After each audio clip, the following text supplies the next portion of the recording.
Rise and shine! Mga ka-RSP, tuloy-tuloy ang ikot ng kapalaran ngayong araw ng Lucky Monday! Swerte ka ba today?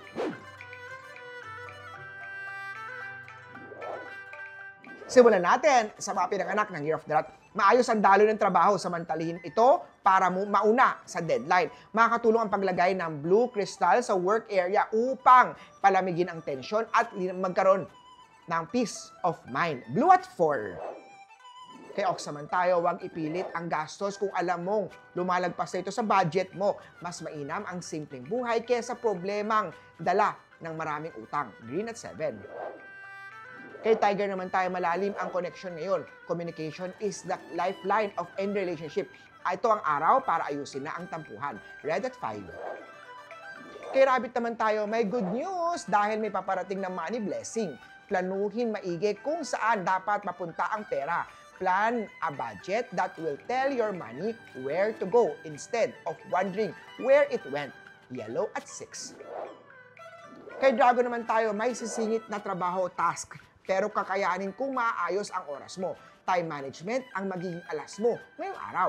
White at 9. Kay Snake naman tayo, maaaring irekomenda sa isang mas mataas na position o project. Samantalahin ang pagkakataon at ipakita ang iyong kakayahan. Green at 2. Sa mga pinanganak ng Year of the Horse, may dagdag income na galing sa racket mo. Maliit man o malaki, ito pa rin ay hakbang patungo sa financial freedom.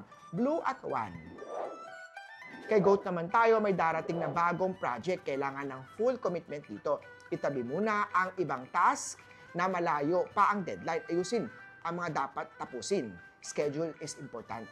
Yellow at 3. Kay Monkey naman tayo, maglagay ng fortune plan sa opisina o study area para sa tuloy-tuloy na pasok na idea. Bago matapos ang araw, may small win na magpapasaya sa'yo. Yellow at 4. Kay Rooster naman tayo, maganda ang energy ng team ngayon. Dito, mahahasa ang pagiging team player mo kahit medyo mahiyain ka. Red at 5. Kay Dog naman tayo, may bigla ang regalo o token mula sa isang kakilala. Malit man to o malaki, tanggapin ito bilang tanda ng appreciation mo. White at 6. Kay Pig naman tayo, maaaring matambakan pero may tutulong sa'yo. Asking for help is not a sign of weakness. Kaya huwag matakot humingi ng tulong. Yellow at 9. Muli po, ito po'y magabay lamang mula kay Master Hans Kua. Nasa inyong mga kamay nasa lalay ang inyong tagumpay. Think positive at i-manifest ang success. Mga ka-RSP,